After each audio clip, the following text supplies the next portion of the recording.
પંચાયત સમાચાર 24 માં આપનું સ્વાગત છે। ફતેપુરા કોંગ્રેસમાં મોટું ભંગાણ। તાલુકા મહામંત્રી અલ્પેશ બરજોડ અને નિવૃત્ત અધિકારી સહિત અનેક કાર્યકરો ભાજપમાં જોડાયા। દાહોદ જિલ્લાના રાજકીય માહોલમાં એક મોટો ઉલટફેર જોવા મળ્યો છે। ફતેપુરા તાલુકામાં કોંગ્રેસ પક્ષને મોટો ફટકો પડ્યો છે, જ્યાં તાલુકા કોંગ્રેસ સમિતિના મહામંત્રી સહિત અનેક અગ્રણીઓ અને નિવૃત્ત સરકારી કર્મચારીઓ કોંગ્રેસ સાથે છેડો ફાડી સત્તાવાર રીતે ભારતીય જનતા પાર્ટીનો ખેસ ધારણ કર્યો છે। સ્થાનિક ચૂંટણીઓ અને આગામી રાજકીય ઘટનાક્રમ પહેલા થયેલો આ સામૂહિક પક્ષ પલટો ફતેપુરા વિસ્તારમાં શાસક પક્ષના પ્રભાવમાં થયેલા નોંધપાત્ર વધારો દર્શાવે છે। કોંગ્રેસ છોડી કેસરીઓ ધારણ કરનારાઓમાં ફતેપુરા તાલુકા કોંગ્રેસના મહામંત્રી અલ્પેશભાઈ હીરાભાઈ બરજોડ મુખ્ય છે। તેમની સાથે જિલ્લા પંચાયત આરોગ્ય શાખાના નિવૃત્ત કર્મચારી કરશનભાઈ બરજોડ, નિવૃત્ત શિક્ષક વીરાભાઈ બરજોડ તેમજ રાજુભાઈ બેદી, સવાભાઈ બરજોડ અને કાનુભાઈ બરજોડ સહિતના અનેક કાર્યકરો ભાજપમાં જોડાયા છે। આ તમામ આગેવાનોએ વડાપ્રધાન નરેન્દ્ર મોદી અને મુખ્યમંત્રી ભૂપેન્દ્ર પટેલના નેતૃત્વમાં ચાલી રહેલી સૌના સાથ સૌના વિકાસની નીતિ તેમજ વિકસિત ભારતના સંકલ્પથી પ્રભાવિત થઈ વિદેશી વિકાસ યાત્રામાં સહભાગી થવા માટે આ નિર્ણય લીધો હોવાનું સત્તાવાર રીતે જણાવ્યું હતું। ફતેપુરા ખાતે યોજાયેલા પ્રવેશ ઉત્સવમાં નવા જોડાયેલા સભ્યોનું ભાજપના પદાધિકારીઓ દ્વારા ઉષ્માભેર સ્વાગત કરવામાં આવ્યું હતું।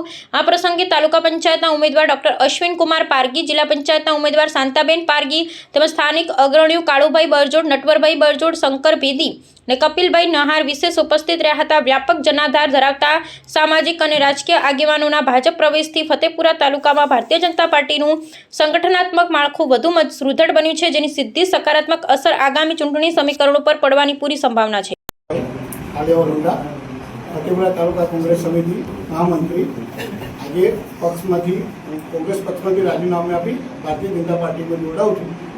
ભારતીય જનતા પાર્ટીની વિચારધારાની સાથે આજે મોદી સાહેબના વિકાસના કામોને જોડાઈને ભારતીય જનતા પાર્ટીમાં જોડાઉં છું અને ગામના જે મૂળભૂત કામો છે, પાયાના કામો, એની મોદી સાહેબના વિકાસના સાથે જોડાઈ અને પાયાના કામોનું ગામમાં વિકાસ થાય અને જે પાયાના કામો બાકી છે એ ઝડપી થાય એવી ગણતરી સાથે હું આજે ભારતીય જનતા ટીનાભાઈ અને અશ્વિનભાઈની હાજરીમાં ભારતીય જનતા પાર્ટીમાં જોડાઉં છું અને ભારતીય જનતા પાર્ટીનું મારી ટીમ દ્વારા કાળેવલુનાના દરેક તમામ સભ્યોને સાથે લઈને આજે ભારતીય જનતા પાર્ટીમાં જોડાયો છું અને વિચારધારા સાથે જોડાઈ અને ભારતીય જનતા પાર્ટીનું કામ કરીશ અને આવનારી ચૂંટણીઓમાં ભારતીય જનતા પાર્ટીનો સારો એવો વિજય થાય અને સારા મતથી આપણા ઉમેદવારો જીતે એવી આશા સાથે હું કામ કરીશ અને કરતો રહીશ।